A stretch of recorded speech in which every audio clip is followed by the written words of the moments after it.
Hola amigos y amigas de la Universidad Popular de Tres Cantos.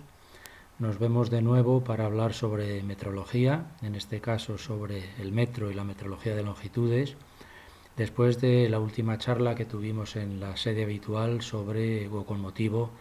de la revisión del Sistema Internacional de Unidades. Esta charla deberíamos haberla tenido el día 23 de marzo del mes pasado, pero debido a toda la situación originada con el COVID-19, pues no ha habido otro remedio más que grabarla y ponerla a disposición de todos los interesados en la red, en el canal de YouTube habitual de la universidad, para que cada uno pues podáis verla conforme a vuestro tiempo libre. Mi nombre es Emilio Prieto, trabajo en el Centro Español de Metrología, aquí situado en la calle del Alfar, al lado de la gasolinera BP, también en Tres Cantos. Y bueno, sin más vamos a comenzar la presentación, que espero que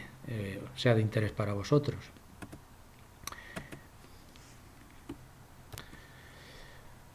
Bueno, como introducción, antes de ir más allá con la presentación, vamos a recordar lo que se entiende por magnitud física,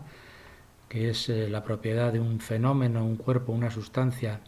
tal que puede medirse y expresarse cuantitativamente mediante un número y una referencia, que normalmente es una unidad de medida, y el valor de la magnitud viene dado por el valor numérico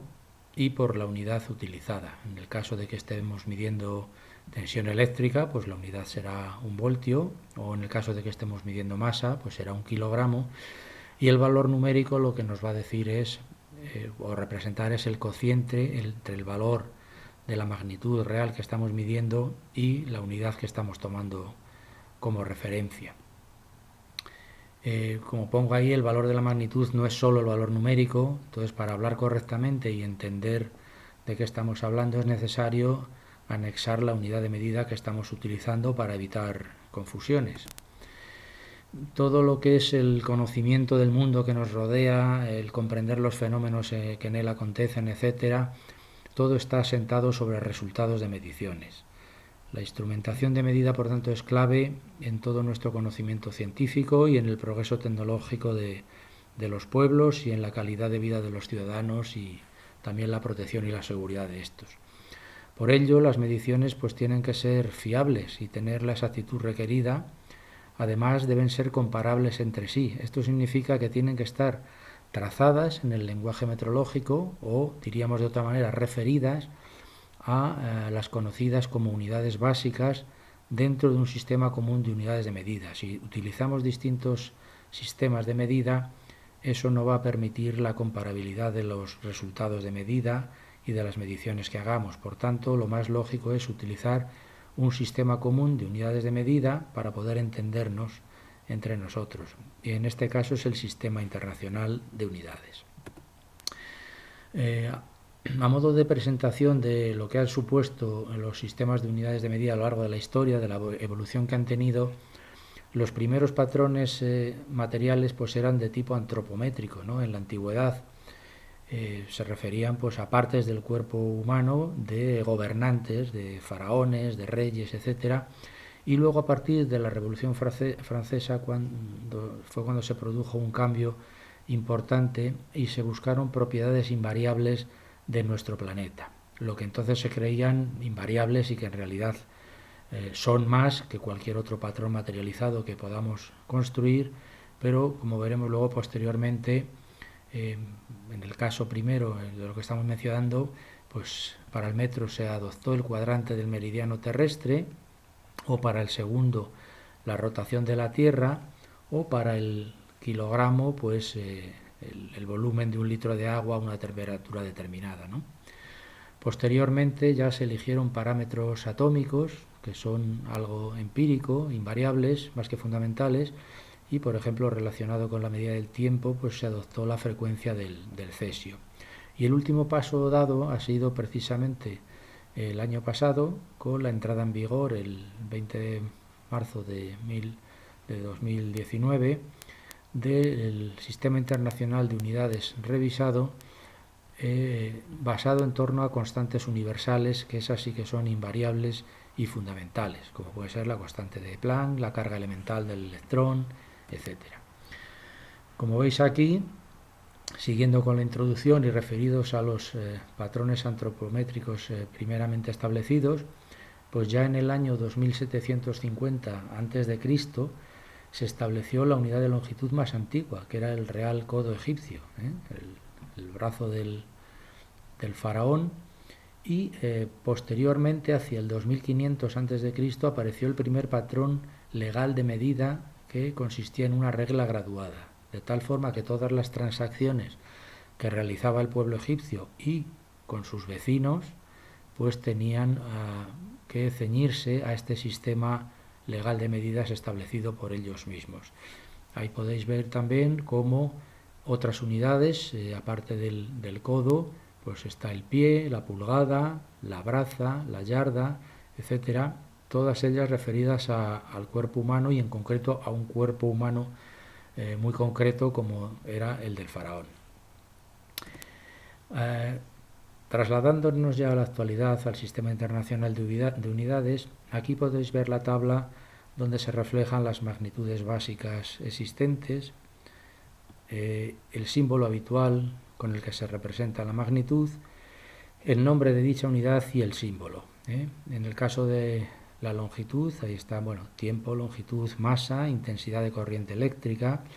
temperatura termodinámica, cantidad de sustancia e intensidad luminosa. En el caso de la longitud, pues la unidad básica es el metro y se representa con el símbolo m. Si vemos aquí las sucesivas definiciones de la unidad básica de longitud, el metro, pues en la primera Conferencia General de Pesas y Medidas, en 1889, el metro se definió como el prototipo acantos construido en aleación de platino con un 10% de iridio y mantenido a la temperatura del hielo fundente. Acantos significa que está materializado, es una barra, como aquí podéis ver en esta representación, con dos caras extremas que son planas y paralelas entre sí. Eso es lo que se denomina acantos, que acaban unos cantos planos y paralelos, y la longitud, el metro, está materializada justamente entre esas dos caras extremas. Posteriormente, en la séptima Conferencia General de Pesas y Medidas, en 1927, ya se definió como la distancia a 0 grados entre los ejes de dos trazos centrados que estaban grabados sobre la barra de platino iridiado depositada en la Oficina Internacional de Pesas y Medidas y que había sido declarada prototipo del metro por la primera Conferencia General de Pesas y Medidas. En este caso la barra ya no estaba a la temperatura del hierro fundente, sino que se encontraba a una presión atmosférica normal y soportada por dos cilindros del menos 1 centímetro de diámetro situados simétricamente en un mismo plano horizontal y a una distancia dada, separados uno del otro. Aquí podéis ver en el extremo el punto central comprendido entre los otros dos trazos, es el origen de la medida, y en el otro extremo de la barra hay una cosa similar que materializa también el otro punto situado a su vez entre dos trazos. La distancia entre estos dos puntitos marcados en rojo era la materialización del metro. Y el estar soportado, situado esta barra, sobre dos soportes en forma de cilindro, pues es para que si pudiera haber dilataciones térmicas, es para que toda la barra pudiera moverse a izquierda y derecha sobre esos cilindros, no estuviera sometida a tensiones, y luego además la posición en la que están los cilindros está bien estudiada para que la flecha sea mínima, es decir, lo que flexa la propia barra al estar bajo su propio peso, esa posición de los cilindros hace que la flecha sea mínima y por tanto se deforme lo menos posible y el metro como unidad se mantenga lo más constante posible. Posteriormente, en 1960, en la 11 Conferencia General de Pesas y Medidas, es la primera vez que ya el metro se definió en función de longitudes de onda de una radiación electromagnética. Su definición era: el metro es igual a longitud igual a 1.650.763,73 longitudes de onda en el vacío de la radiación correspondiente a la transición entre los niveles que podéis encontrar ahí del átomo de Krypton 86. Esta radiación era generada por una lámpara de descarga que fue creada por Engelhardt, que era un científico del PTB alemán, y la cual producía una longitud de onda de ese valor conocido, ¿no?, de este valor de lambda. De tal forma que en un metro, teniendo en cuenta el valor de la longitud de onda lambda, que veis aquí representada, pues en el metro caben exactamente ese número de longitudes de onda, que no es entero, sino que tiene una fracción 0,73, con motivo de adaptarse al metro histórico que veníamos arrastrando de más atrás. Probablemente si se hubiera definido aquí el metro en función de esta longitud de onda, pues se hubiera definido como un número entero de longitudes de onda, 1.650.763, basta. Pero bueno, el otro surge de tener que amoldarse esta nueva definición a la medida ya existente del metro anterior. Luego, posteriormente, en la séptima Conferencia General de Pesas y Medidas, en el año 83, se definió el metro como la longitud del trayecto recorrido en el vacío por la luz durante un intervalo de tiempo que era exactamente igual a la inversa de la constante c, que es la velocidad de la luz en el vacío. Es decir, un intervalo de tiempo igual a 1 partido por 299.792.458 avos de segundo. Esto tiene la gran ventaja de que, vamos a volver hacia atrás, de que es válido para cualquier longitud de onda o cualquier radiación electromagnética que podamos considerar y que pueda ser más precisa, más exacta que la del Krypton utilizada anteriormente, puesto que toda radiación electromagnética en el vacío se mueve a la velocidad de la luz, y así no estamos condicionados a utilizar una única longitud de onda, sino que cualquiera nos es válida. Entonces, por primera vez en el año 83, el metro quedó basado en la utilización de una constante, como luego ha ocurrido a posteriori el año pasado con el resto de unidades básicas del Sistema Internacional de Unidades. En la definición anterior, basada en el átomo del Krypton 86, ya se utilizó, como dije antes, por primera vez la longitud de onda, y justamente en ese año, en el 1960, fue el año del descubrimiento del láser, que tanta importancia va a tener posteriormente, como veremos, en la realización práctica y en las mediciones de distancias utilizando láseres. Bien, como digo, el nuevo SI, el Sistema Internacional de Unidades, fue aprobado por la 26 Conferencia General de Pesas y Medidas en noviembre de 2018, pero entró en vigor el 20 de marzo de 2019, que es el Día Internacional o Mundial de la Metrología, y que conmemora la firma del Tratado del Metro en 1889, que fue el primer tratado, si no el más antiguo, el segundo más antiguo entre países, para acordar un sistema común de unidades de medida, en aquel momento el denominado sistema métrico decimal. Esta renovación del Sistema Internacional de Unidades pues tiene como finalidad seguir respondiendo a las necesidades de la ciencia, la tecnología y el comercio en el siglo XXI, que está comandado por tolerancias de fabricación muy estrechas, del orden de los micrómetros e incluso de los nanómetros en las nanotecnologías, donde se exigen menores incertidumbres de medición en todos los campos. Ya puede ser la industria 4.0, la microelectrónica, la nanotecnología, etcétera, o la metrología cuántica, que va a tener gran importancia en los años venideros. Y como digo, este sistema internacional de unidades nuevo, renovado, está ya basado todo él en constantes universales. Perdón. Aquí tenéis la tabla de las nuevas unidades básicas, bueno, las habituales. Lo que cambia es la forma de definirlas y de realizarlas. Hasta ahora, en el sistema internacional anterior, pues estas eran las unidades básicas, el segundo en torno a la frecuencia del cesio, el metro basado en torno a la velocidad de la luz.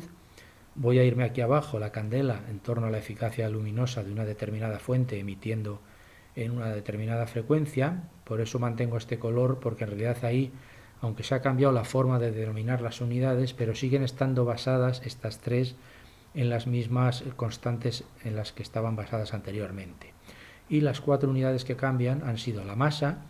que desde el año 1901 estaba referida al prototipo internacional del kilogramo depositado en la Oficina Internacional de Pesas y Medidas en Sèvres, en París,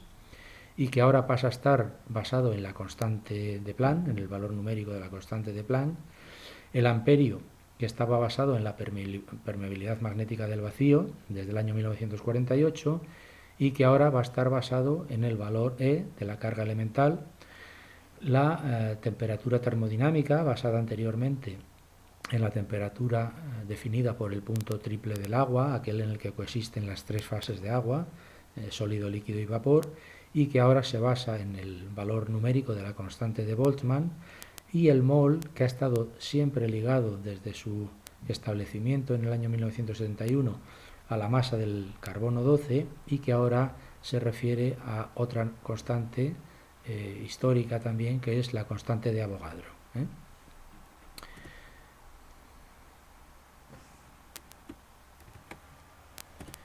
Bien, esta es continuando con lo que vamos hablando, esta es la nueva y última definición del metro, a raíz de la 26 Conferencia General de Pesas y Medidas en 2018, que se define de una forma diferente.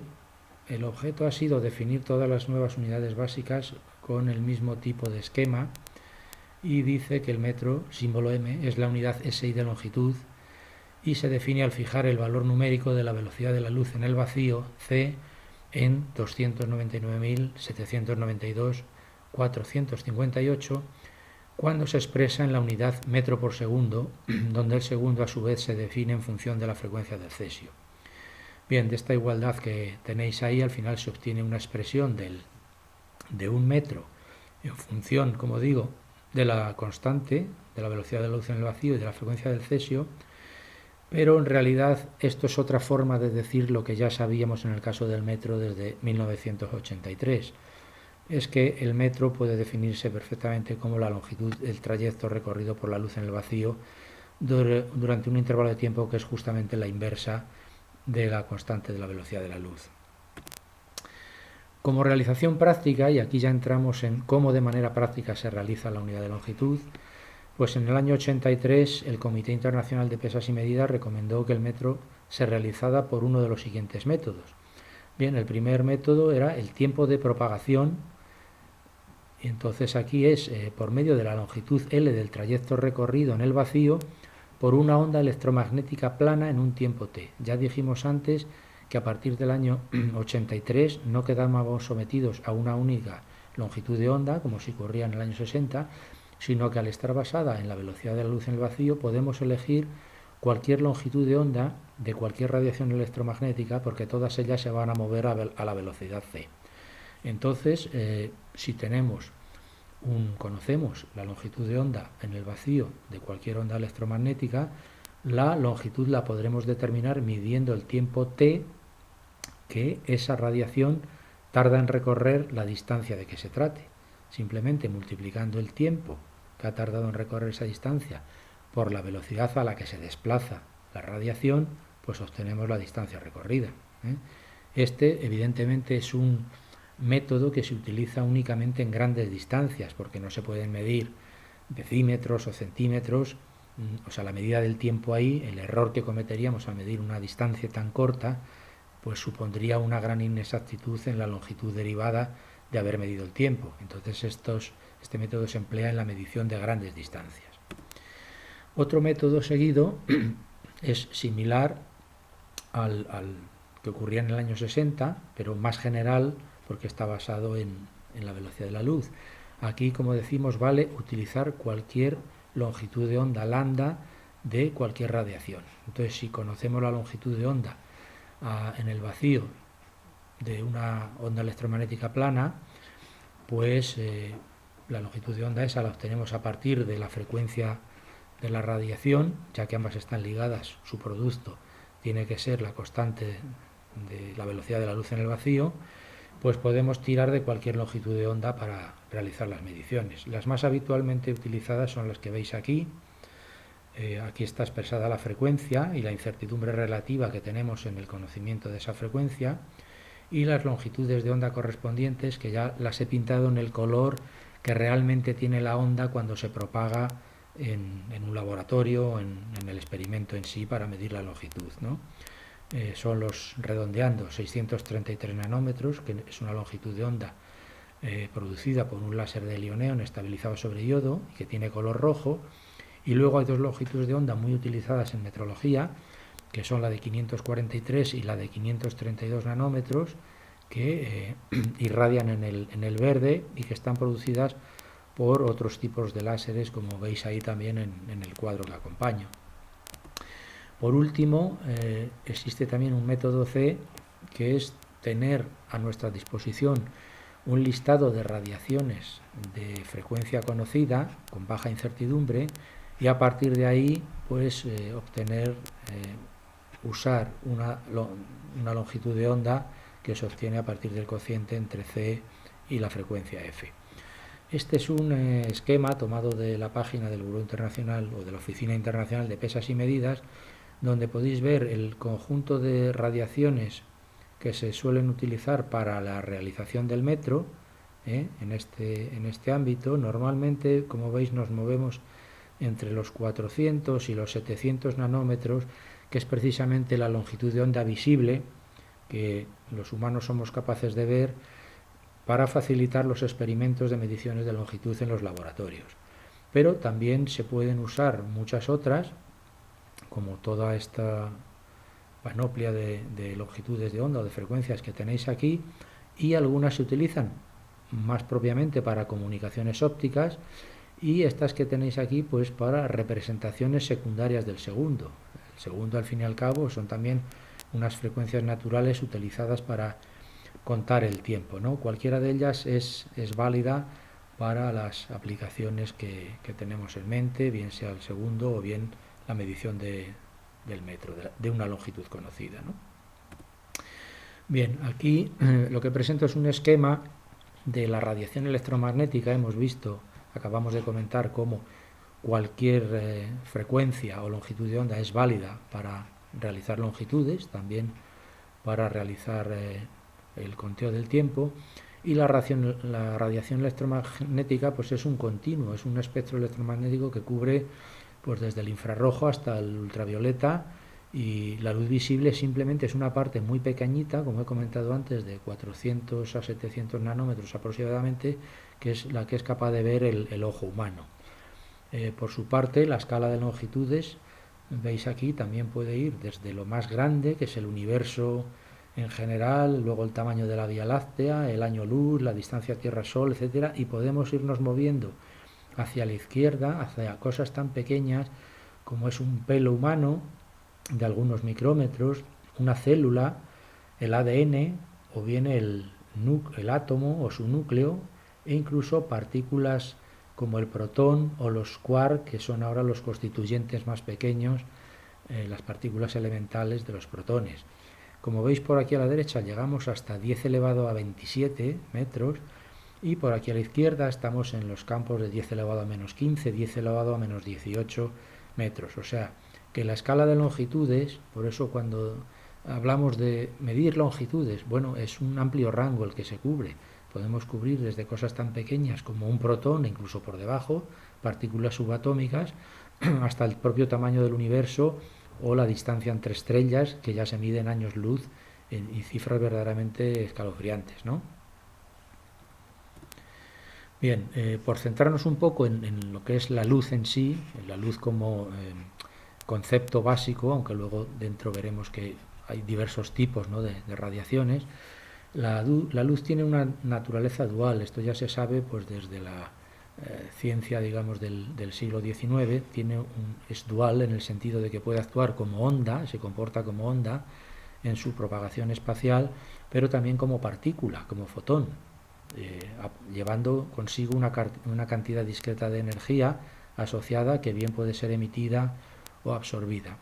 El fotón, que es lo que se denomina un cuanto de luz, no tiene ni masa ni carga y es un portador de energía electromagnética que interacciona con otras partículas discretas, ya sean electrones, átomos o moléculas, y les comunica esa energía. La luz, a su vez, o una onda electromagnética en general, como podéis ver aquí, en realidad es una variación, puede ser mediante una representación senoidal de la onda, de un campo electromagnético, y transversalmente al mismo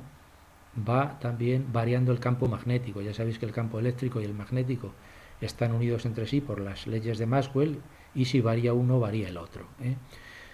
¿Cómo surge, digamos, la radiación en general, y luego para poder utilizarla en las mediciones de longitud que hemos comentado anteriormente? Bueno, volviendo al concepto del átomo de Bohr, por simplificar de una manera más sencilla, sabéis que los átomos, casi como los humanos, ¿no?, tienden a estar en un estado de mínima energía, pero cuando se les comunica una energía dada, los electrones, que suelen moverse en unas capas externas, están orbitando en torno al núcleo del átomo, pues toman esa energía y se van a un nivel superior, a una órbita superior, pero no cualquier órbita. Las órbitas están cuantizadas, es decir, solo admiten energía cuantizada, es decir, son unos paquetes de energía que le permiten subir a un orbital superior, o si obtienen más energía, pues ir más lejos, a otro segundo o tercer orbital más allá del núcleo. Pero pasado un tiempo, ese electrón que se ha ido más allá, que ha ganado energía porque la ha recibido de alguna otra fuente,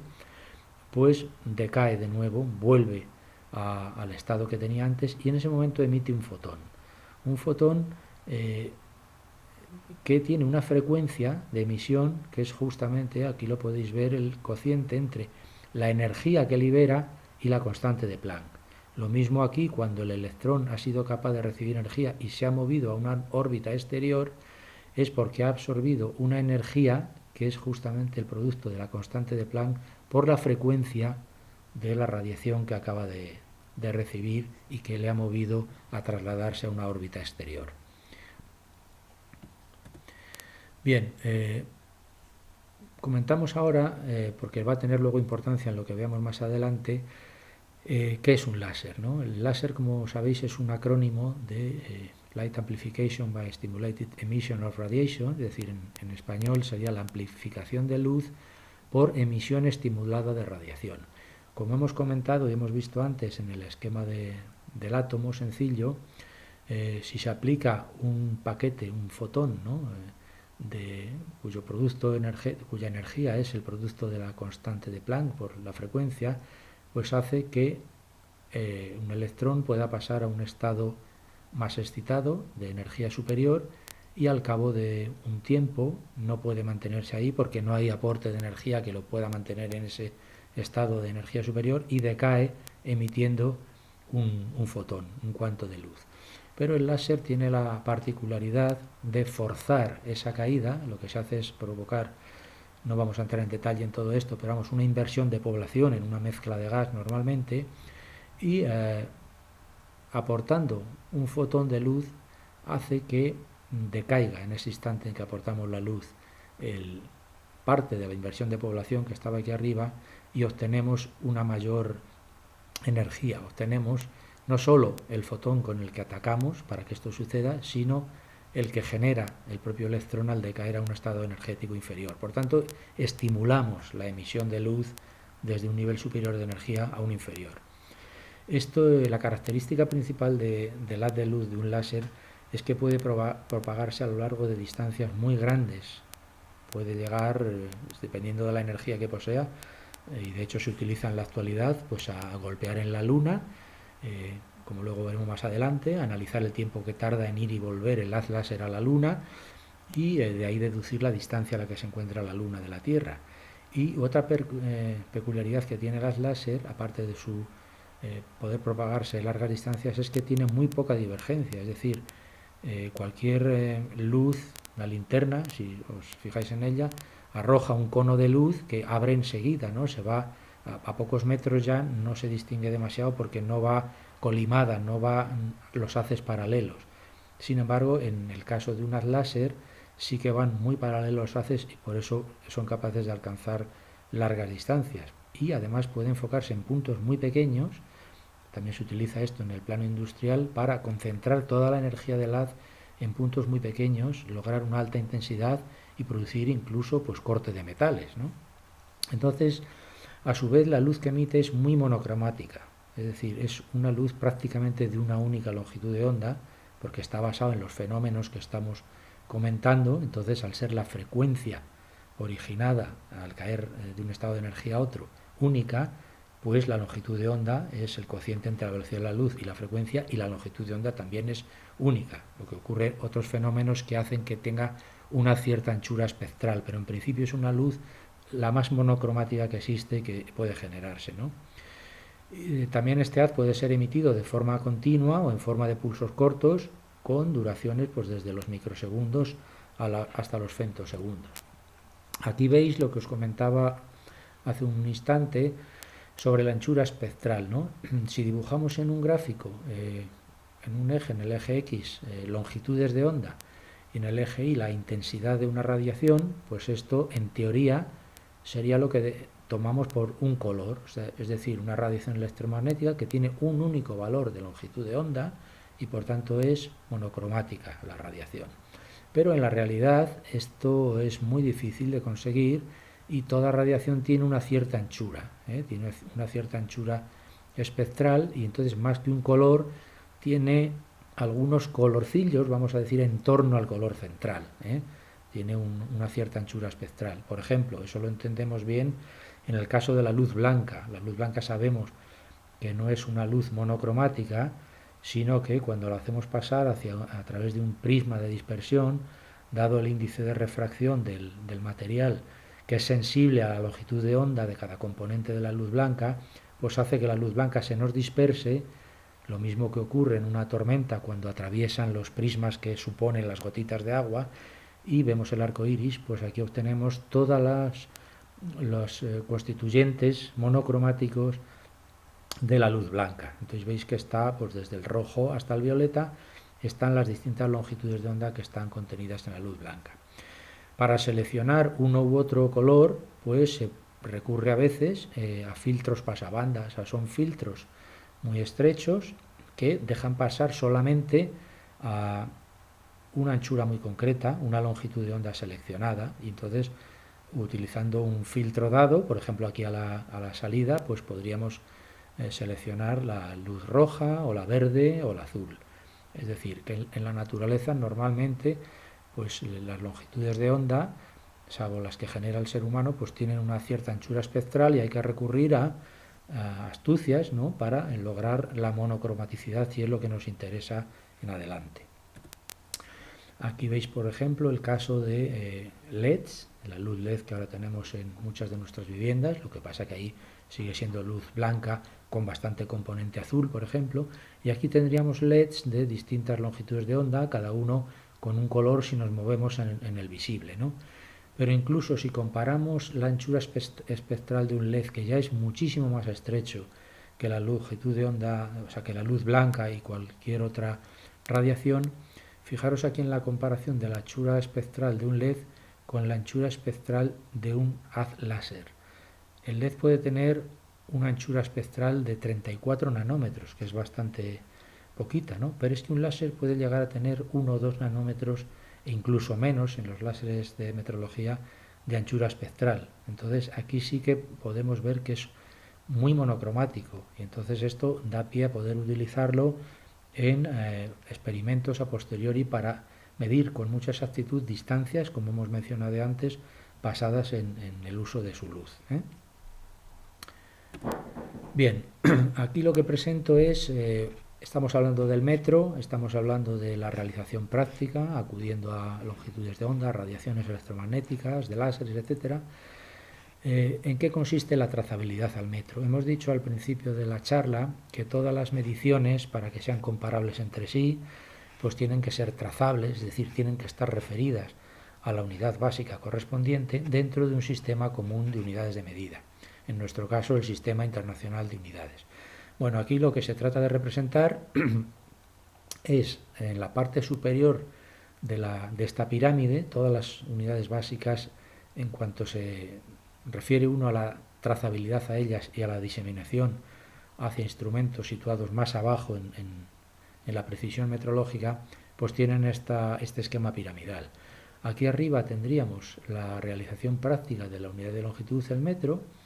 Y luego hay dos grandes líneas de patrones, que son los patrones acantos. Esto nos recuerda a lo que comentamos al principio de la primera materialización del metro en el siglo XIX, y son una serie de patrones, como dijimos antes, unas barras que tienen en sus extremos unas caras planas y paralelas de materiales bastante rígidos y sólidos y estables, y de distintas formas, con los que se calibra luego a posteriori a su vez otra serie de máquinas e instrumentos de medida, etcétera, hasta llegar al final pues a los instrumentos habituales en nuestra vida, un micrómetro, un pie de rey, una cinta métrica, etcétera. Entonces hay una línea aquí que está basada en la calibración utilizando láseres e interferómetros láser, como veremos más adelante, y ya ligados a la realización práctica del metro, la calibración de este tipo de patrones acantos utilizados aguas abajo en la calibración de otros tipos de instrumentos de medida basados normalmente en el contacto. Entonces, cuando hay contacto con pieza en fábricas, etcétera, hay que utilizar patrones que también permitan ser contactados, pero que nosotros calibraremos utilizando la longitud de onda de la luz. Luego hay otro grupo grande de patrones que son los patrones a trazos, es decir, las reglas a trazos de distinta precisión, que también se calibran acudiendo a sistemas interferométricos láser, como veremos más adelante, y con las cuales a su vez pues se ajustan y se calibran microscopios de distinto tipo y nos permiten introducirnos más abajo en el mundo de la nanometrología y de la nanotecnología. Cuando veis un microscopio, por ejemplo, y se miden pues tamaños de bacterias, de virus, etcétera, o cualquier otro estudio que se esté haciendo de animales pequeñitos, etcétera, cuando cuantifiquemos o células, lo que estamos viendo a través del microscopio, para estar seguros de que lo que medimos es correcto, eso es porque la regla interna que lleva el microscopio ha sido calibrada previamente y existe una última trazabilidad a la realización práctica de la unidad de longitud, el metro. Entonces, como digo, cuando hablamos en este sentido, de arriba abajo, hablamos de cómo se disemina la unidad. Diseminamos la unidad aguas abajo para que luego todas las mediciones, como veis ahí, puedan tener trazabilidad a la unidad, y al estar todo referido a un sistema común, puede hacer en cualquier nivel metrológico en el que nos movamos, puede hacer comparables las medidas. Bien, en metrología de longitudes, en general, independientemente del nivel que nos encontremos, pero en unos tendrá más importancia que en otros, hay distintas influencias. Por ejemplo, la temperatura, es lógico, ¿no? Como de constante sea la temperatura, lo que varía a lo largo del tiempo o del espacio, eso va a condicionar el experimento o la medición que estemos realizando. Habrá que cuidar entonces que la temperatura no se aparte mucho de la temperatura de referencia, que está definida como 20 grados Celsius, de tal forma que si nos apartamos de esa temperatura, pues eso dará origen a tener que aplicar correcciones por dilatación de los materiales, etcétera. Otras cosas que influyen pues son las vibraciones, la humedad, que sea la adecuada, tiene que haber un equilibrio entre que las piezas metálicas no se corroan y que el operador que está midiendo pues no se encuentre en un ambiente demasiado seco, etcétera. El índice de refracción del aire, muy importante. El índice de refracción, sobre todo si vamos a trabajar con láseres o con radiación electromagnética, pues depende es función de la temperatura, de la presión, de la humedad relativa reinante e incluso del contenido en CO2 que exista en el laboratorio. Entonces eso hace que la longitud de onda de los láseres utilizados pues se desplace más o menos deprisa y tengamos que corregir la longitud de onda en el vacío, que es la que conocemos y es la que está ligada a la frecuencia de la radiación electromagnética por medio de la constante C, velocidad de la luz en el vacío, tengamos que corregirla en función del índice de refracción del aire para poder calcular la longitud de onda real que tenemos en las condiciones en las que estamos midiendo. La dilatación térmica de los materiales, por supuesto, ligada a la temperatura reinante, luego que exista suciedad, polvo, etcétera. Y luego hay otra serie de errores que pueden causarse en la medición de longitud que no tienen que ver tanto con las condiciones ambientales reinantes, sino con el experimento en sí, cómo de bien hagamos el montaje o la medición, y que son tradicionalmente pues el error de coseno, el error de Abbe, una manipulación inadecuada, por supuesto, y la flexión que patrones o piezas puedan sufrir al apoyarlo, al ponerlas sobre distintos apoyos sobre las que hay que mantenerlas para proceder a la medición. También la deformación de Hertz debido a la fuerza de contacto. Esto lo vamos a ver ahora un poquito más adelante, iremos comentando cada uno de ellos. Bien, en cuanto a la influencia del índice de refracción del aire, como he comentado antes, sabemos que la longitud de onda en el vacío de cualquier radiación es el cociente entre la constante de la velocidad de la luz, c, y la frecuencia. Y, a su vez, el índice de refracción del aire pues es el cociente entre la longitud de onda en las condiciones ambientales reinantes y la longitud de onda en el vacío. Esto trata de mostrar cuando un haz de luz pasa de un medio a otro, la refracción que sufre, simplemente porque entra en un medio de distinto índice de refracción. Entonces la frecuencia no varía, pero la velocidad y la longitud de onda sí se ven afectadas por el índice de refracción del medio. Entonces por eso cuando se mete un palito, ¿no?, en óptica, en un charco, parece que el palito se ha torcido, se ha curvado, simplemente estamos mirando a través de la capa superior de agua y el índice de refracción del líquido es distinto al del aire que está encima del charco y parece que el palo se ha curvado. Entonces, en los laboratorios tenemos que calcular este índice de refracción para aplicar las correcciones oportunas, y eso se hace mediante una fórmula empírica existente que se debe a Elden, aunque luego ha sido modificada por otros dos científicos. Y para daros una idea de la influencia que tiene el índice de refracción sobre las mediciones de longitud, aquí os pongo los coeficientes de sensibilidad del índice de refracción con respecto a la longitud de onda, a la temperatura, a la presión y a la humedad dada por la presión parcial de vapor de agua. Bueno, como veis, las influencias son mínimas. La más grande es esta, que varía el índice de refracción a razón de menos 1,14 por 10 elevado a menos 5 por micrómetro, es decir, si estamos trabajando con una longitud de onda de 633 nanómetros, como hemos visto antes, es decir, 0,6 micrómetros, pues si esta es la variación que tiene por micrómetro, esto multiplicado por 0,6, pues prácticamente no es nada, ¿no? Es muy poquito, pero dependiendo de la exactitud que requiramos, o si la distancia es más larga y se nos va a ir acumulando este error, pues habrá que tenerlo en cuenta.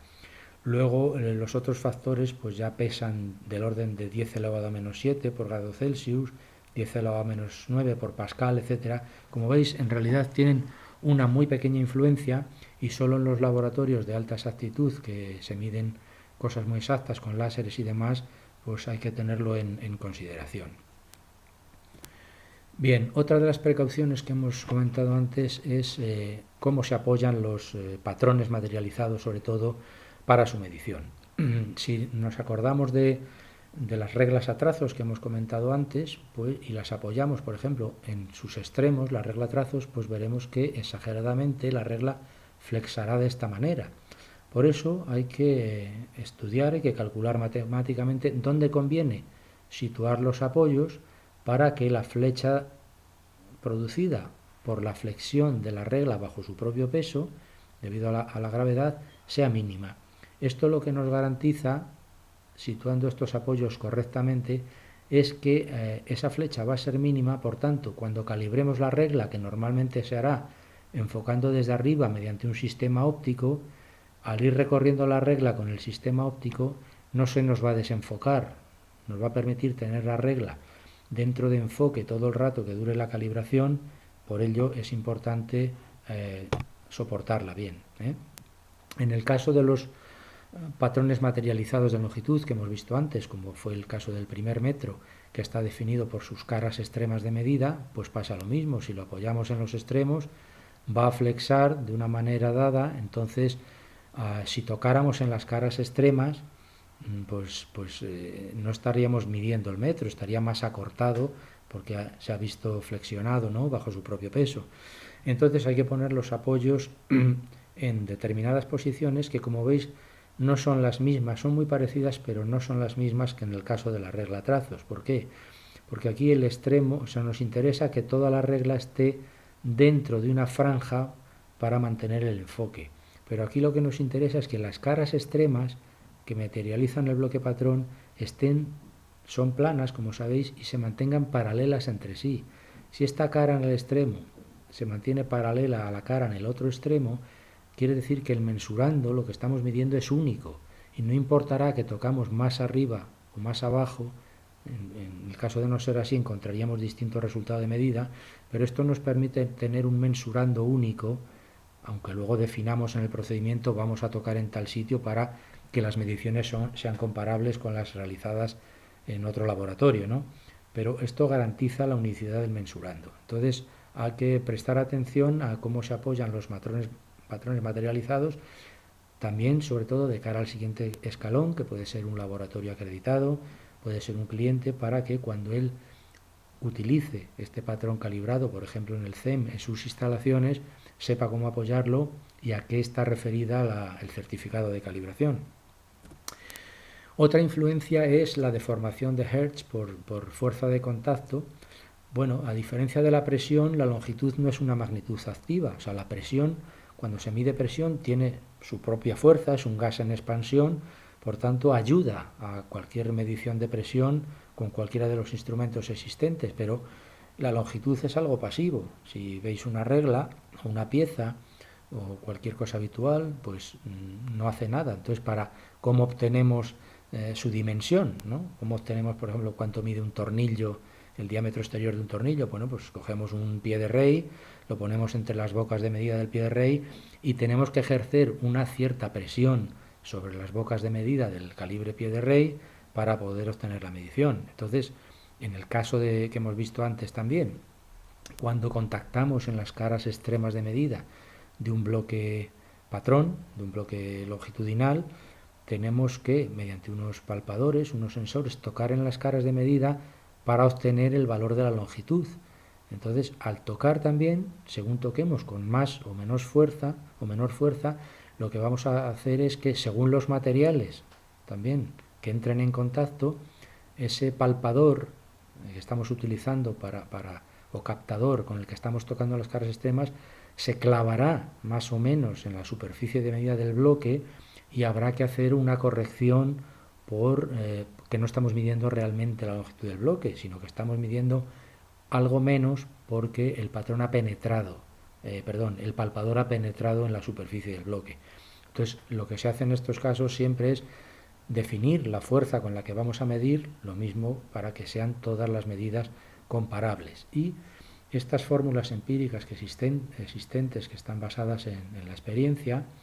lo que nos dicen es la corrección que deberíamos aplicar en caso de que, imaginemos, tenemos que comparar nuestra medida con la de otros laboratorios que han utilizado una fuerza de medición distinta. Nosotros hemos utilizado una fuerza de medición mayor, entonces tenemos que aplicar una corrección para referir nuestro resultado al dado por los otros laboratorios. Estas curvas que veis aquí son la representación gráfica de esta expresión que nos dice cuánto se deforma o cuánto penetra en el material, por ejemplo,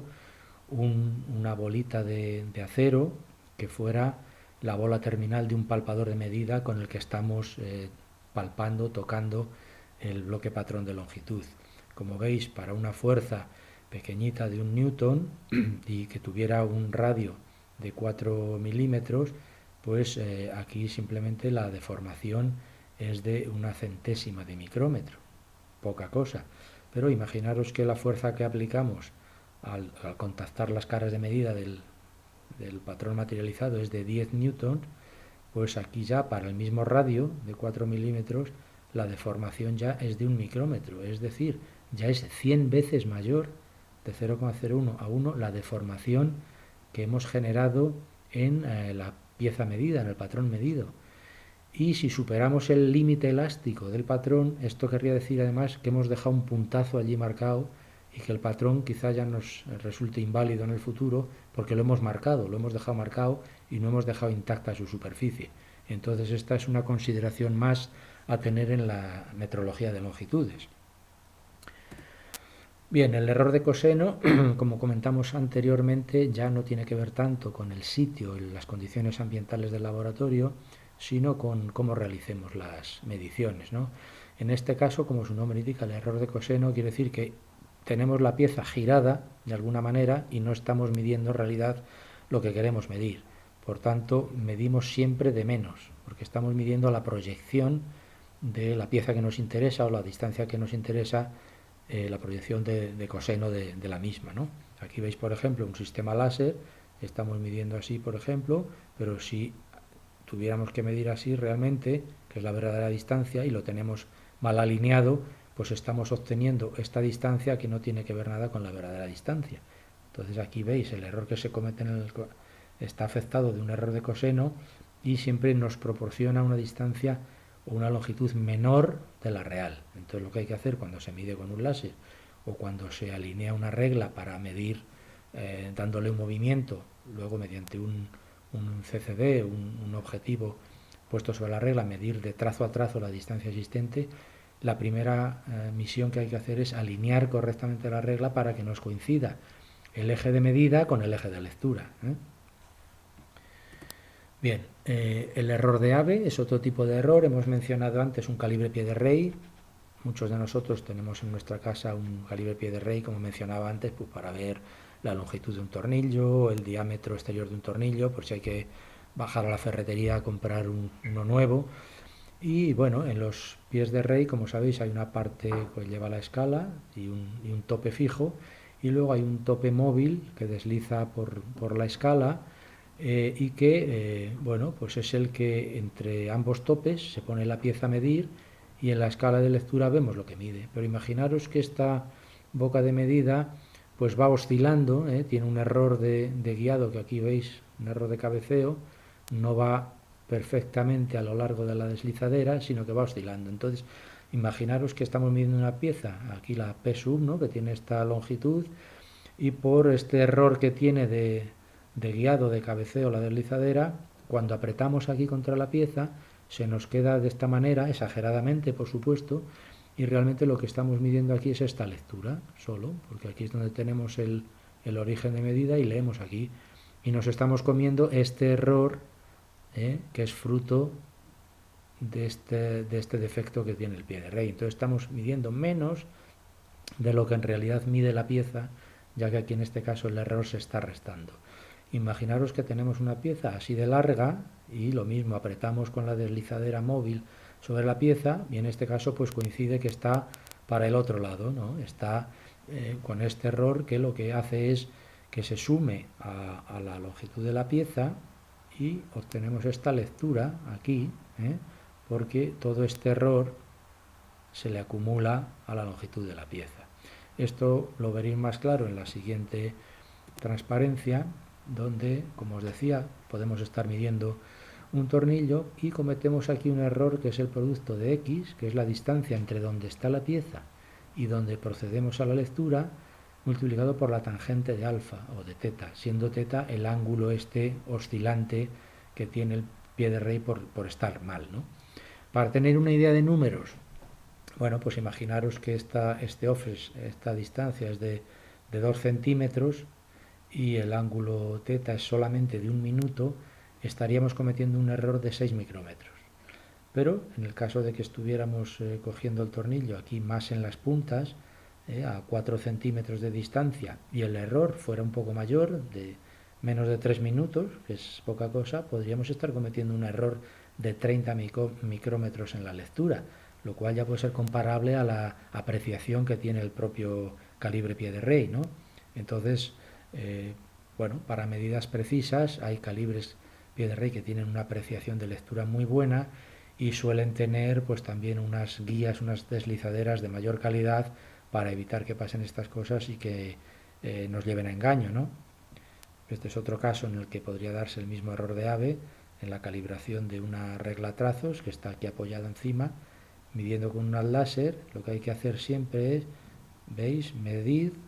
alinear el láser con la superficie donde están los trazos de la regla, para evitar este tipo de errores. Por si no, cualquier error que haya aquí en la deslizadera, donde está la regla, al haber ya aquí un offset, una distancia de separación de 5 milímetros, eso se traduciría en un error de ave en la lectura obtenida por el sistema láser. Bueno, no sé si, espero que vaya bien la charla, ya veremos al final cómo queda y vuestra opinión al respecto. Aquí lo que trato es de resumir un poco, después de estas consideraciones que hemos tenido sobre el cuidado que hay que tener en las mediciones de longitud, una clasificación un poco en cuanto a las mediciones, pues puede ser medición directa o mediciones por comparación. La medición directa es aquella que también se hace directamente sobre la pieza o la distancia que queremos obtener, y puede ser sin desplazamiento o con desplazamiento. En el caso de los patrones a cantos y a trazos que hemos visto, pues bueno, tiene que haber un desplazamiento de la regla trazos para que vayan pasando los trazos por la zona de medir. O también puede ser la medición por comparación. Si queremos obtener la longitud de un bloque patrón, pues se puede comparar con otro de longitud conocida, o un patrón de diámetro interior contra otro de diámetro interior, etcétera. Con las mediciones por comparación se logra menos exactitud, pero tienen a su favor que, al ser por comparación, hay muchas influencias de tipo absoluto que hemos visto, de condiciones de humedad, de presión, etcétera, que influyen tanto sobre un patrón como sobre el otro contra el que estamos comparándolo. Entonces quedan canceladas esas influencias. Luego, en la medición por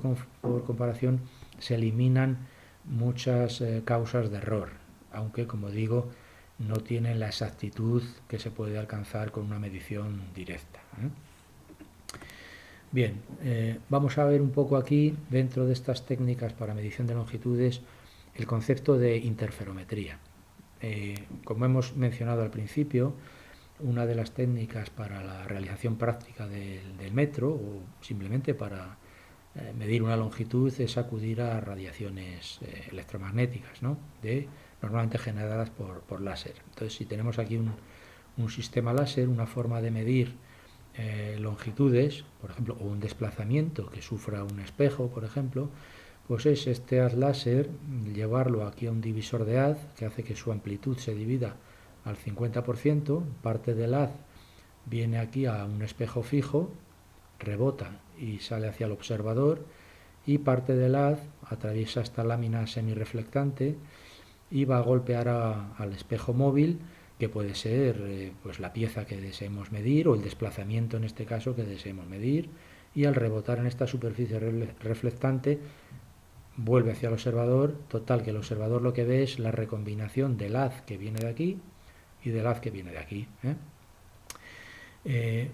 Según lleguen estas franjas, la que viene de aquí y la que viene de aquí, estos haces en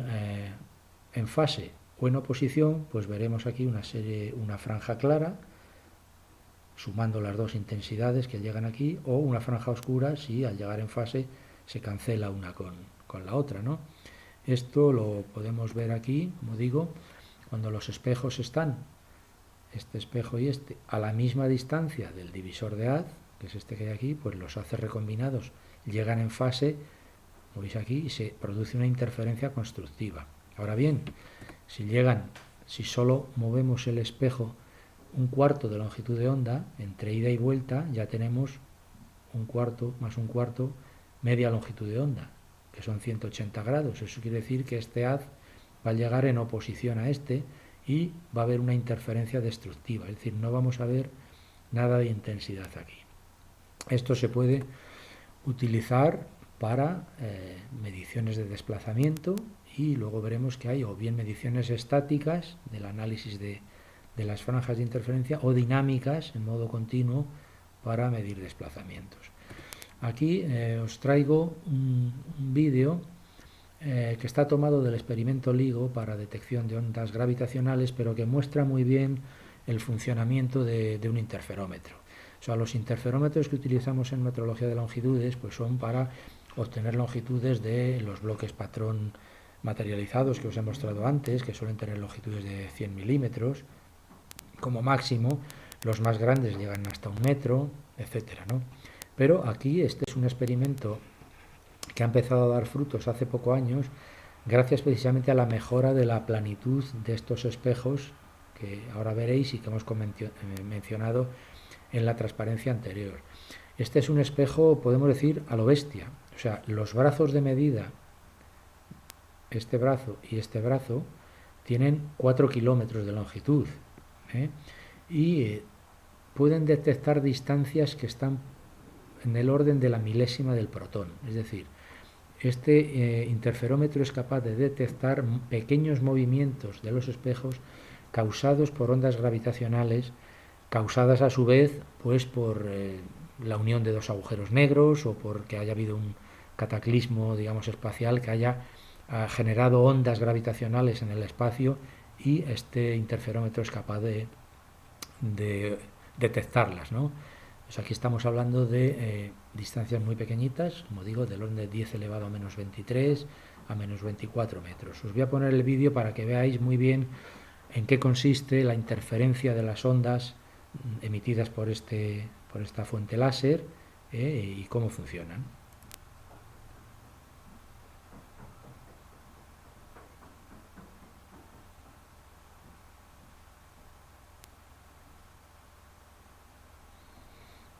Ahora veis las ondas, cómo se dividen en el divisor de haz. Cada una va a golpear a un espejo, el espejo correspondiente, vuelven con 180 grados de desfase, pasan de nuevo por el divisor de haz y van a dar al observador, que nunca es un humano, sino un sistema, un fotodetector que está viendo las franjas de interferencia según llegan. Según lleguen, como veis ahí va cambiando en fase o en oposición, pues verá franjas blancas o franjas oscuras totalmente. Y a partir de ahí, pues se puede deducir el pequeño movimiento que haya podido tener uno de los espejos respecto al otro. Esto es lo que nos sirve para medir pequeñas longitudes con muchísima exactitud.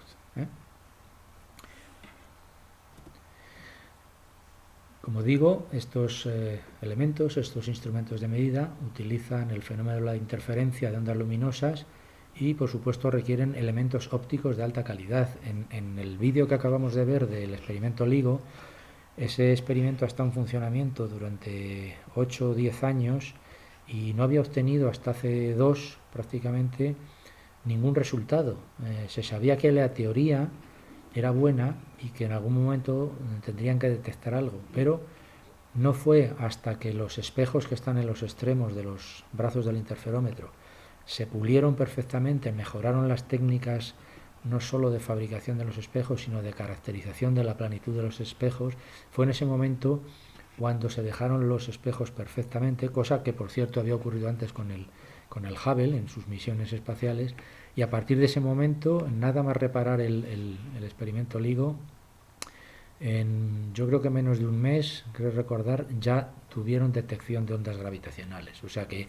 la óptica, pues suelen ser espejos con una planitud mejor que un décimo de longitud de onda o que un veinteavo de longitud de onda, y solo así es cuando se pueden obtener verdaderos resultados buenos, ¿no? En la interferometría, como digo, en cualquier interferómetro de los que utilizamos en un laboratorio, la resolución típica, es decir, la apreciación mínima que podemos obtener, pues está en el orden de los 10 nanómetros e incluso de los 5 nanómetros para óptica plana, y podríamos llegar hasta 2 nanómetros aproximadamente. Este es un esquema de lo que hemos visto con el vídeo anterior, de cómo se obtiene una interferencia destructiva si las ondas se recombinan en oposición de fase, o constructiva si se suman ambas amplitudes porque lleguen en fase ambas. Esto lo utilizamos, la interferometría, para medición directa, sin desplazamiento, analizando franjas de interferencia, por ejemplo, cuando calibramos los patrones de longitud, estos que hemos visto antes, los bloques patrón, que tienen una cara extrema, que nosotros lo que hacemos es adherirla sobre una base del mismo material, y otra cara extrema, ambas planas y paralelas entre sí. Entonces lo situamos sobre esta base, aquí en el interferómetro que tenemos en el CEM, y iluminamos sucesivamente con 2 fuentes láser. El láser viene por fibra óptica, se colima, es decir, se obtiene un haz paralelo para que cubra toda la zona del bloque, la cara del bloque y la base sobre la que está apoyado, y lo mismo, mediante una lámina semitransparente, parte del haz va a un espejo de referencia y parte viene hacia el conjunto bloque-base, recombinándose después, y es en la cámara CCD donde vemos en un monitor esa recombinación de las franjas de interferencia. Y a partir de ahí podemos deducir la longitud de ese bloque medida en longitudes de onda de los láseres utilizados. Por supuesto, con todas las correcciones y demás que hemos comentado anteriormente. Este es el principio de medida de del interferómetro, ¿eh? Como hemos dicho, como dijimos al principio, para una longitud de onda dada, nosotros trabajamos con dos láseres, pues la longitud será un número entero de semilongitudes de onda más una determinada fracción para el color rojo, que es el que solemos utilizar, y lo mismo para el color verde. Entonces la longitud nominal del bloque pues será esto, una longitud de lambda medios de una de las longitudes de onda por el número entero más la fracción de longitudes de onda correspondiente a esta longitud de onda, y lo mismo para el otro color. Este es nominal, y el valor medido pues será lo mismo, pero siendo n y f no valores conocidos, sino los valores medidos en el interferómetro, ¿eh? Aquí podemos ver cómo el haz que viene hacia el bloque patrón rebota en él, se recombinará luego con el que viene del espejo de referencia, y este otro que rebota en la base plana de referencia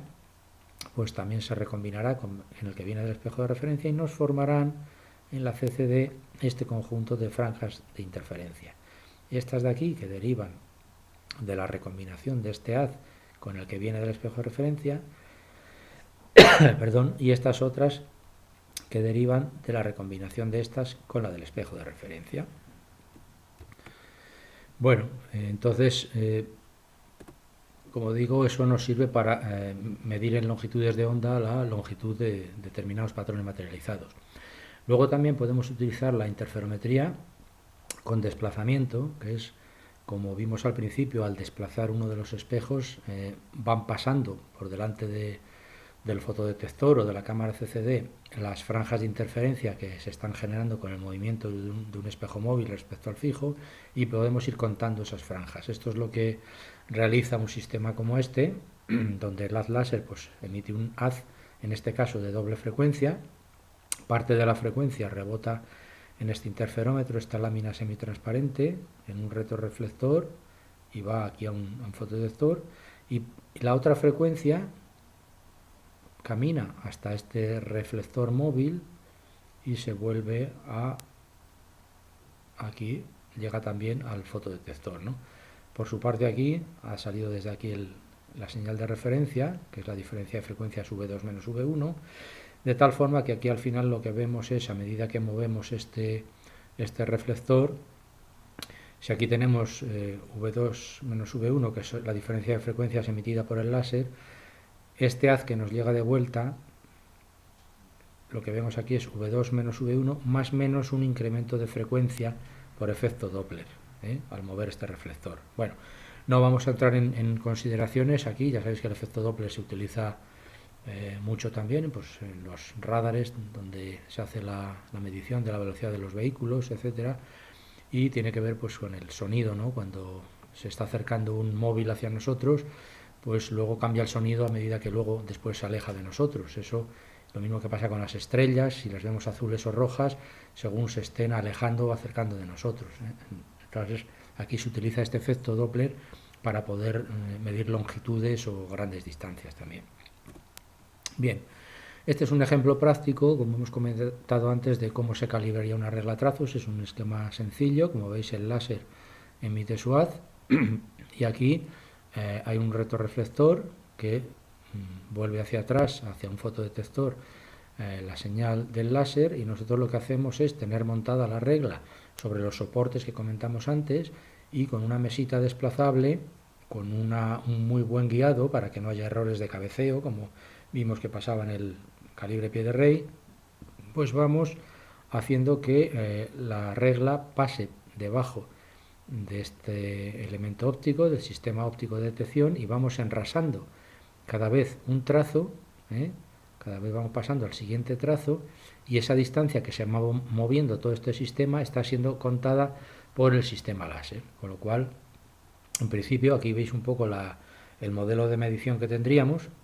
La longitud ya corregida a 20 grados Celsius, que es la temperatura a la que hay que dar la distancia que midamos del trazo A al trazo B en la regla, pues sería un valor medio, porque normalmente siempre medimos varias veces, no se calibra una sola vez, sino que medimos 3, 5, 10 veces, sería el valor medio obtenido, y con la corrección aplicada de la dilatación que ha podido sufrir la regla por no estar a 20 grados en función del material constitutivo de la regla. A su vez el valor medio, como digo, es, aquí está la expresión, el valor medio del número de medidas que hayamos efectuado, y la longitud que midamos, pues es, como veis, un número entero o no, entero con fracción de semilongitudes de onda, de lambda medios, dividido a su vez por el índice de refracción teniendo en cuenta las condiciones ambientales en las que estamos haciendo la medición. Pero el modelo no es tan sencillo como veis aquí, sino que aparecen ahí una serie de correcciones que hay que aplicar, pues en función de la distancia muerta, que es en el caso del láser la distancia no compensada, cuando comenzamos a medir en el origen, el error de coseno que hemos comentado antes, la deriva térmica que puedan tener las ópticas utilizadas en función de la temperatura a la que se esté midiendo, la lectura, el error de AVE, sí, una serie de errores como los que hemos comentado, visto ahora. Eso hay que tenerlos en cuenta aquí. Normalmente estas correcciones, si se respetan las condiciones ambientales del laboratorio y tal, serán nulas o mínimas, pero entran en el modelo matemático de la ecuación para luego a partir de aquí, tomando derivadas y demás, deducir la incertidumbre que cada elemento de estos causa en la medida final a partir de los coeficientes de sensibilidad que tiene cada influencia, como os mostré en el caso del índice de refracción del aire, ¿no? Veis aquí entonces que estos factores a considerar son la longitud de onda, por supuesto, la resolución del sistema de medida, la compensación atmosférica, el conocimiento que tengamos del coeficiente de dilatación, la contribución de la temperatura, la incertidumbre que he mencionado por distancia muerta, la falta de linealidad de las ópticas, la deriva térmica, el error de coseno, el de AVE, la definición óptica de los trazos. Si los trazos son malos, pues es muy difícil enrasarlos, entonces eso contribuye a una incertidumbre, a una indefinición en el enrase de los trazos, y la deriva del proceso de medida según el tiempo que nos lleve a calibrar. Luego hay que ver el cierre. Si cuando vuelves al cero, por ejemplo, ha habido una dilatación de todo el sistema y hay que compensar el error de cierre, etcétera. Bueno, en el CEN, por ejemplo, para que os hagáis una idea, la calibración de estas reglitas que suelen ir, son reglas micrométricas, a veces de 1 milímetro divididas en 100 partes, o las más habituales de 100 milímetros. Estas pequeñitas van dentro de los microscopios y nuestra incertidumbre de calibración, teniendo en cuenta todos estos factores, es del orden de 60 nanómetros en combinación cuadrática con otro factor que es 0,3 por 10 elevado a menos 6 y que depende de la longitud medida. Este sería otro ejemplo para calibrar reglas menos precisas, en este caso cinta métrica, un flexómetro, lo que sea, pues tener un banco de medida sobre el que esta cinta métrica se apoya, se cuelga de ella en el extremo una masa para que esté sometida a la tensión. Las cintas métricas largas de 25, 50, 100 metros, cuando se calibran, si se las deja directamente sobre el banco de verificación, pues tienden a retorcerse, a no estar tensas, etcétera. Entonces, según el material, por ejemplo, si la regla o la cinta métrica es de fibra de vidrio, se suele poner una masa de 20 kilogramos, y si es de acero, pues se suele colgar de una masa de 2 kilos, y si es de acero, pues una masa de 5 kilos, ¿no? Para estar sometidas a 20 o a 50 newtons respectivamente, y que la cinta métrica pues se mantenga tensa. El sistema de calibración luego es el mismo. Esto es una deslizadera por la cual vamos moviendo y vamos parándonos en cada uno de los trazos, vamos viendo en cada trazo enrasando con el sistema óptico, y a medida que nos desplazamos es el sistema interferométrico láser el que va contando las franjas de interferencia y se van traduciendo a distancia medida. Bueno, otras técnicas para medición de longitudes, como comentamos muy al principio, en cuanto a cómo se podía realizar de manera práctica el metro, es medir tiempo de vuelo o de pulso o tiempo de propagación, como queráis, es decir, el tiempo de ida y vuelta de un pulso láser desde el dispositivo emisor al objetivo. Imaginamos que tenemos aquí un emisor, un láser, lanzamos un fotón, esto puede ser continuo o discreto, hasta un objetivo, y luego vuelve a un sensor. Bueno, pues la distancia medida será este tiempo de vuelo dividido entre 2 multiplicado por la velocidad de la luz, que es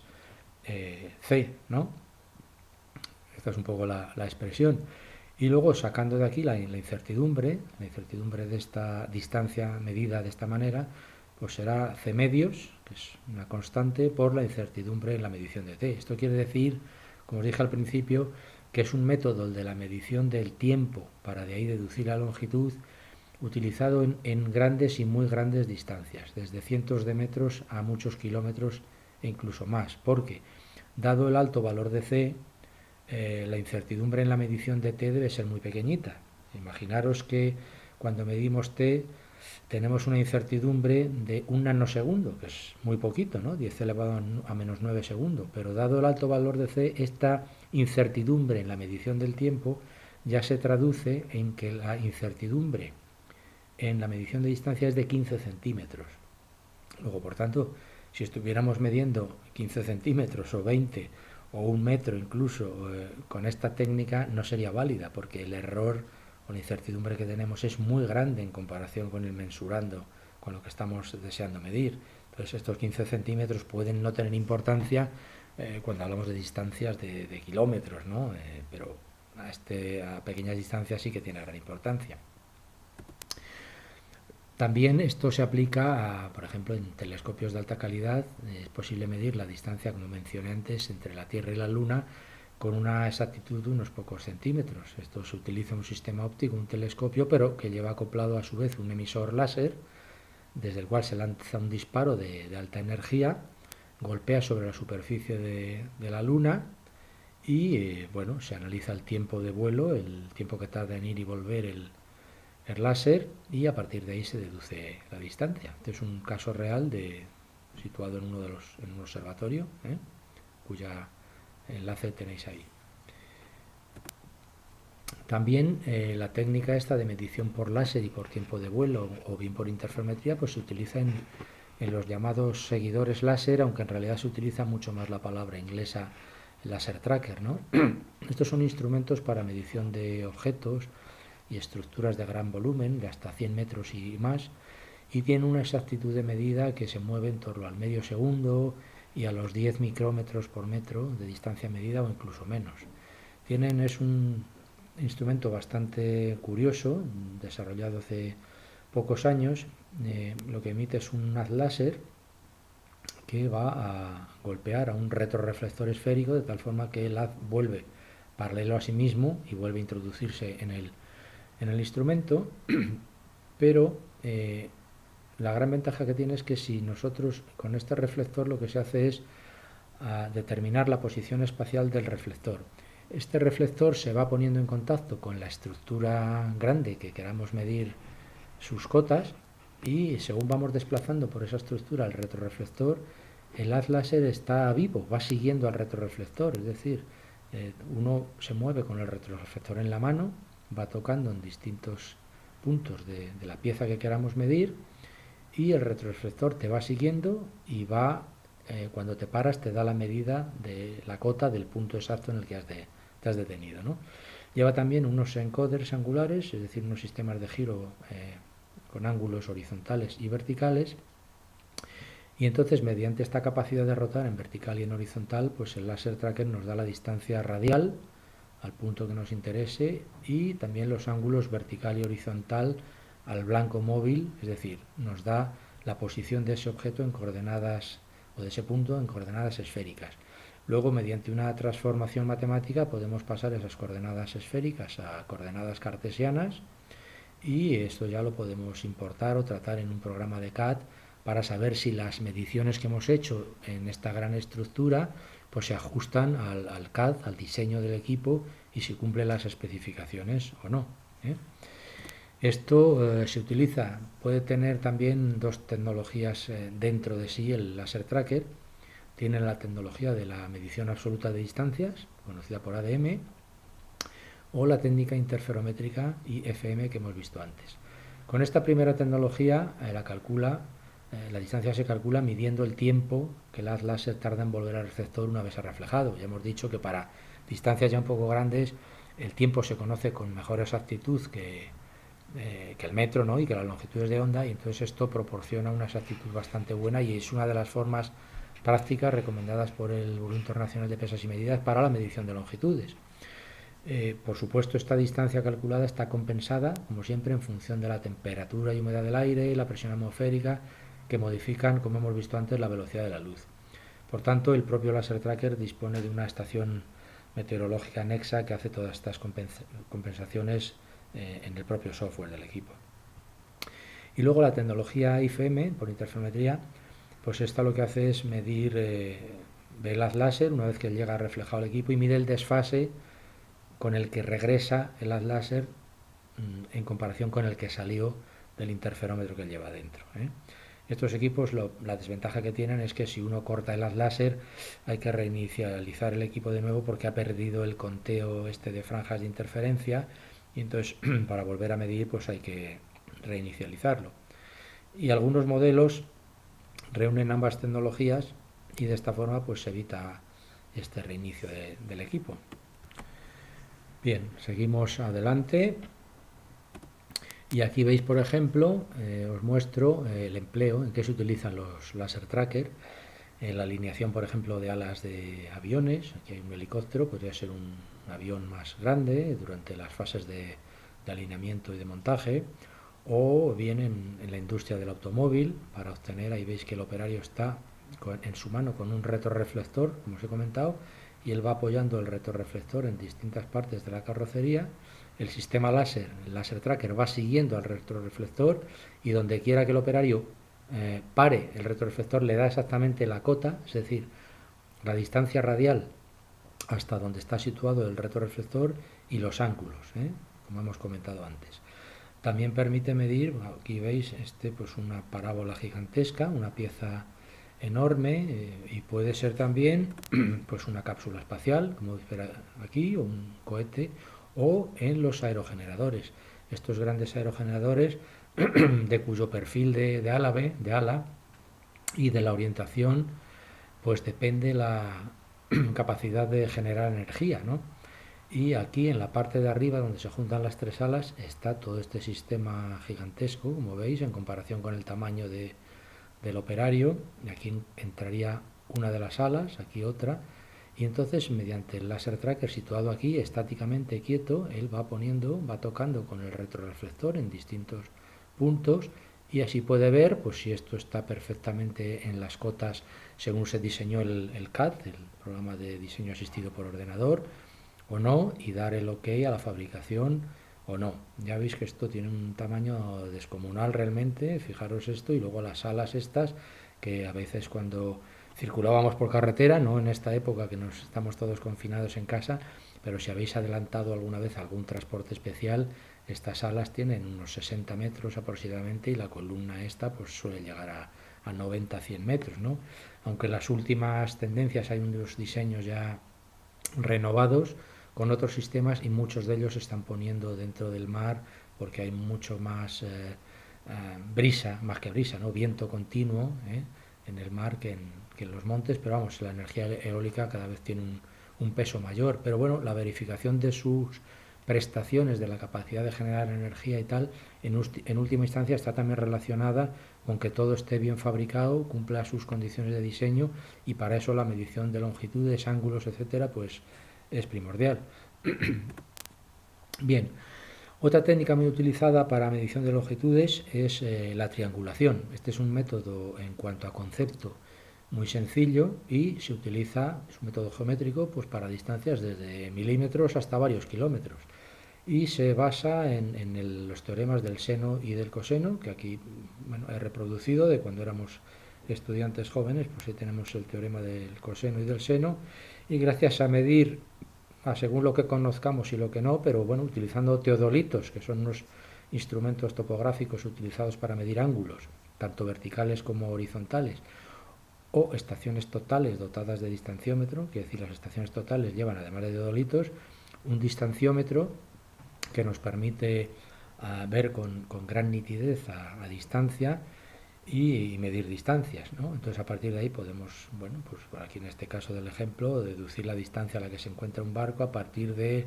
el conocimiento de la base del triángulo, es decir, de la separación existente entre, por ejemplo, dos teodolitos y dos ángulos medidos por esos teodolitos. De ahí podríamos deducir de manera indirecta esa distancia basada en geometría pura y dura, ¿no?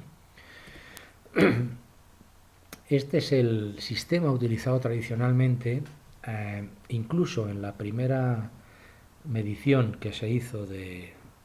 cuadrante de meridiano terrestre. No eran con teodolitos de los actuales, pero la idea era la misma, ¿no? Era con el círculo de Borda, cuando se midió la distancia entre Dunkerque y Barcelona para deducir el cuadrante de meridiano terrestre y a partir de ahí materializar luego en una 10 millonésima parte de ese cuadrante de meridiano, materializarla en la barra de platino iridio que pasó a conformar el primer metro patrón, por así decir. Esto que estamos comentando ahora de la medición por triangulación, utilizando teodolitos y demás, es lo que se utiliza en las bases geodésicas y en los vértices geodésicos para tener al final un mapa topográfico de una región, de España, de un país, etcétera. Todos sabéis que hay a lo largo y ancho, ¿no?, de España y del resto de países una serie de vértices geodésicos. Los amantes de la naturaleza que salís por ahí habitualmente habréis visto bastantes de ellos, que son propiedad del Estado, que están marcados, que no se pueden dañar ni deteriorar, y consisten pues en este tipo de construcción. Arriba suele haber un tornillo hembra para anclar ahí una base sobre la que anclar un teodolito, un espejo, y lo que se trata es desde cada vértice geodésico de estos al menos poder ver otros dos vértices geodésicos. Entonces, con el esquema que hemos comentado antes de medir ángulos y distancias, al final se van uniendo todos los vértices geodésicos, como veis aquí, y tenemos toda una malla de una región, de una zona pequeña, y luego hay mallas de estas de primer orden, de segundo, de tercero, es decir, como mallas con más separación y con menos separación, pero al final logramos tener todo un mapa topográfico de una región, pues desde muy pequeña a países, ¿no?, enteros, etcétera. Entonces está basado en esta técnica de medición por triangulación. Lo que pasa es que esta misma técnica ha evolucionado y hoy día, pues, lo que comentábamos hasta ahora, era necesario tener una visión directa de los otros dos puntos del triángulo, de los otros dos vértices, porque si no, pues no podemos hacer nada. Pero desde la llegada de los sistemas globales de navegación por satélite, podemos aplicar la misma técnica, incluso con redundancia, acudir a un cuarto punto para afianzar más las mediciones y tal, y aquí ya no es necesario tener visión directa de los otros puntos, porque no estamos midiendo con visión directa a esos puntos, sino lo que estamos es, aquí veis lo que os decía antes, cómo se ancla esto con unas bases de centrado forzoso, que lo que hacen es no tener duda en cuanto al eje, si fuera un teodolito o bien esta estación GPS, y ahora mediante un GPS tenemos información no por visión directa, sino por rebote desde la señal que viene del otro vértice geodésico, utilizando los satélites geoestacionarios que orbitan alrededor de la Tierra. Entonces esto nos permite, ya vamos a utilizar la geometría, pero con medición en vez de ángulos, de tiempo, basado en los satélites que orbitan en torno a la Tierra. Entonces aquí veis, por ejemplo, cómo hay métodos que han ido perfeccionándose también a lo largo del tiempo. El método diferencial, aquí se utilizan dos equipos de estos que tienen recepción por GPS en dos posiciones diferentes, pero siendo una de ellas conocida. Entonces conocemos aquí la distancia x y z de un equipo al otro, y cada uno está recibiendo desde un satélite pues coordenadas espaciales, ¿no? Entonces con este método muchos errores que afectan a posicionamientos absolutos quedan compensados, porque, bueno, al ser ya una distancia conocida y de recibir toda esta información tan precisa que existe hoy día de las redes de satélite, pues mejora mucho el conocimiento exacto de dónde están situados esos vértices geodésicos, ¿no? Y luego la última innovación un poco ha sido el método PPP, Precise Point Positioning, que es que proporciona ya un posicionamiento preciso entre decímetros y centímetros, tanto en modo estático como dinámico, utilizando correcciones precisas de las órbitas de los satélites y de los relojes, porque aquí la hora también, o sea, la medición del tiempo. Entonces, lo que quiero que veáis es que es lo mismo que el triángulo que veíamos antes, pero donde los vértices uno de los vértices puede ser esta estación total dotada de detección GPS, y los otros dos vértices pueden ser también los vértices que se están moviendo, que puede ser en un momento dado uno de los satélites, y la información no nos llega por visión directa, sino por la velocidad del propio satélite, el reloj interno que él lleva y las correcciones aplicables a los relojes tan precisos que llevan dentro, ¿no? Entonces ya no es necesario en este método utilizar otra estación de referencia con un GPS autónomo, ¿eh? Por último, para acabar, ya estamos llegando un poco al final de la charla, que no sé si a lo mejor ha quedado demasiado larga. Lo importante es que, bueno, por lo menos quede clara y haya logrado transmitir lo que pensaba. Eh, Nos vamos a referir aquí a la medición de grandes distancias por el método de paralaje.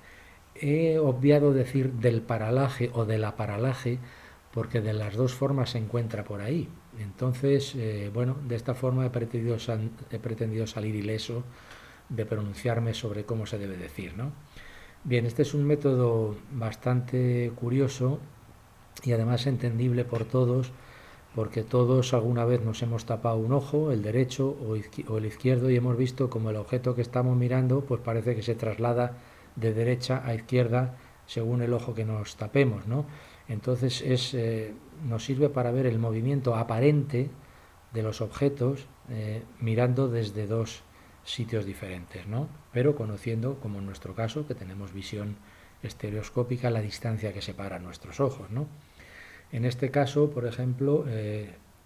lo que se hace es, en vez de tener una base de medida que sea la distancia entre nuestros ojos, que son demasiado próximos entre sí, pues para deducir la distancia a la que se encuentra una estrella,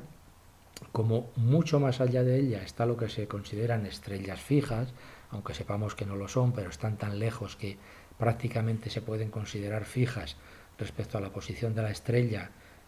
cuya distancia deseamos determinar, lo que hacemos es observar a esa estrella pues en julio, cuando la Tierra se encuentra situada aquí dentro de su órbita elíptica, y vemos, bueno, pues dónde está la estrella, ¿eh? Entonces la veríamos aquí. Si esperamos 6 meses y en enero volvemos a observar a la misma estrella, pues la veríamos, si en un caso la hemos visto aquí, pues en otro caso la veríamos aquí. Vemos que existe un desplazamiento aparente de la estrella respecto a las estrellas fijas que están mucho más lejanas que ella. Entonces esto nos puede servir para formar un triángulo donde aquí está uno de los vértices, aquí está el otro vértice, aquí está el otro, y volviendo a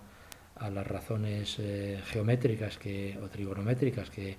exponíamos antes, pues deducir dónde está la estrella. Esto lo vamos a ver aquí mejor. Esta es la estrella observada desde la Tierra en una posición en su órbita, en la otra posición en su órbita, y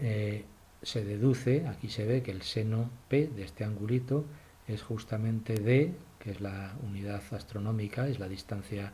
Tierra-Sol, dividido por D. Entonces de aquí podemos despejar D, la distancia que queremos conocer, y nos queda en función de esto. Entonces lo que hay que es observar muy bien, saber medir muy bien este pequeño ángulo, y para que os hagáis una idea, para un valor del ángulo P que sea de un segundo, obtenemos que D, el valor de D son 3,26 años luz.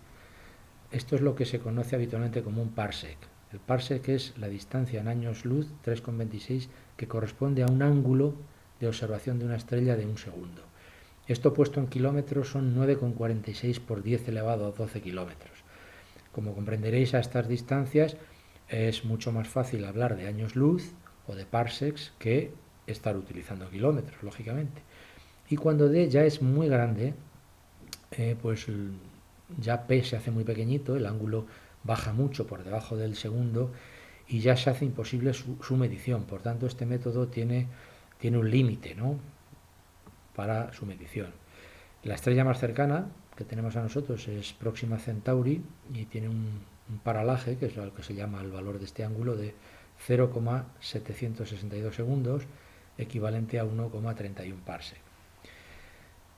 No obstante, a pesar de estas limitaciones en la medida utilizando este método, la distancia a la que se puede medir mediante el paralaje también se ha ampliado mucho con la ayuda de los satélites, porque los satélites y otras naves que hay por ahí orbitando ya nos dan un punto de una distancia, digamos, ampliable, ¿no? A partir de cual podemos observar desde otro sitio con valores de ángulo mayores. Y por ejemplo el satélite Hiparco, que se lanzó hace tiempo, pues desde agosto del 89 a marzo del 93, hay una página web donde podéis entrar y ver todos estos datos, pues ha sido capaz de determinar la distancia a 118.000 estrellas situadas a 200 parsecs, ¿eh? O sea, a 652 años luz, con lo cual, bueno, hay ya un conocimiento muy exhaustivo de un montón de estrellas, dónde están situadas, etcétera. Y bueno, aunque todo, como sabéis, va moviéndose, va expandiéndose, pero bueno, lentamente, pero y de una manera proporcional a medida que las cosas están más lejanas. Pero bueno, es una forma de medir. Luego ya siempre existe un límite a esta técnica y se utilizan otros para medir a distancia, que ya entramos en otro campo, ¿no?, de medición, más allá de la longitud, y se recurre pues a brillos aparentes de estrellas, etcétera, que están bastante asentados ya y que nos permiten pues conocer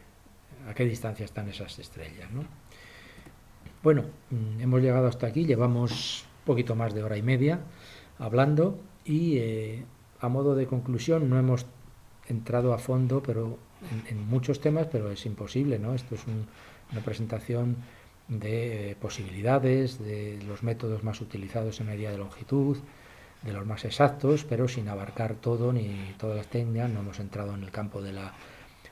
nanotecnología, para lo cual es necesaria también una nanometrología. Hemos hablado de las longitudes de onda al principio, pero todavía la longitud de onda visible podría subdividirse más acudiendo a interferómetros de rayos X, y podríamos lograr una mayor exactitud basándonos también en redes del silicio, donde, si os comenté al principio que la resolución obtenida con la interferometría puede ser de 5 nanómetros o de 2 nanómetros, con los rayos X podemos bajar, combinando la óptica con los rayos X, pues por debajo de los 0,2 nanómetros, que es un poco donde está la dimensión entre átomos de la red del silicio, ¿eh? Y esto ya es un campo mucho más específico. Entonces, a modo de conclusiones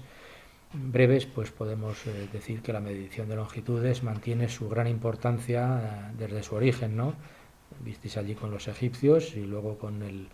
nacimiento del sistema métrico decimal, etcétera, hasta nuestros días, pues tiene gran importancia en el desarrollo del conocimiento y en el progreso de la sociedad. Las mediciones más exactas están basadas en el uso de la luz, de radiaciones ópticas y en los fenómenos de interferencia que hemos tratado de explicar un poco. En grandes distancias, la herramienta clave es la medición del tiempo de vuelo de las ondas electromagnéticas, porque el tiempo se mide de una manera muy exacta y porque a grandes distancias pues tiene grandes ventajas. Grandes distancias también, por ejemplo, el índice de refracción que hemos comentado, cuando se miden ya varios kilómetros, el aire que hay por medio entre la fuente de emisión y el objeto que queremos medir, ese aire enrarecido, haría que nos engañara la medida de la distancia, tendría mucho error. Entonces la medida del tiempo no está sometido a esos errores, por tanto es aconsejable. La triangulación hemos visto que es una técnica también muy válida en mediciones estáticas, basada en la medición de longitudes, ángulos y en la trigonometría. Que la trigonometría entonces sigue siendo aplicable en mediciones también dinámicas, combinada con la medición del tiempo de vuelo, para la determinación de muy grandes distancias. Hemos visto las redes de satélites, GPS, GLONASS y otros que hay por ahí, y que cada día van a tener mayor importancia de cara a la geodesia, por ejemplo, para tener geodesia de exactitud centimétrica incluso inferior, que para una medición exacta, y esto no es particular de la longitud, sino de cualquier magnitud, es clave definir bien el mesurando. Por eso todas esas, la importancia que tenía la medición de longitud es que se apoye bien el patrón, que la temperatura, o sea, hay que definir bien el mesurando, porque si no a lo mejor estamos obteniendo una medida, pero no es lo que nosotros queríamos realmente medir, los errores de coseno, etcétera, y minimizar por tanto y compensar, si se puede, esos errores. Y luego en toda medición de carácter metrológico no solo es el resultado, lo importante que lo es, sino determinar la incertidumbre. Esto es fundamental para caracterizar la calidad de la propia medición y prever su utilidad posterior, ¿no? Pues el comprobar luego especificaciones de fabricación, etcétera. O sea, la metrología lo que tiene es que además de medir es capaz de cuantificar su propia incertidumbre, su propia duda en la medición que está realizando. Con lo cual, yo creo que es un punto importante para decir, bien, medimos esto, pero además tengo esta duda cuantificada de este valor. Con lo cual, realmente no se engaña a nadie, está todo muy a las claras, ¿no? Bueno, espero que os haya resultado entretenida esta charla, que a lo mejor no la vais a ver de un tirón porque se haga demasiado larga. Y bueno, espero también que la salud sea favorable para todos vosotros y vuestras familias y que podamos vernos en breve pues en la sede de reunión habitual y no por estos otros canales que bueno son complementarios pero no hay nada como verse en persona, ¿no? Muchas gracias a todos por vuestra atención y hasta otra ocasión.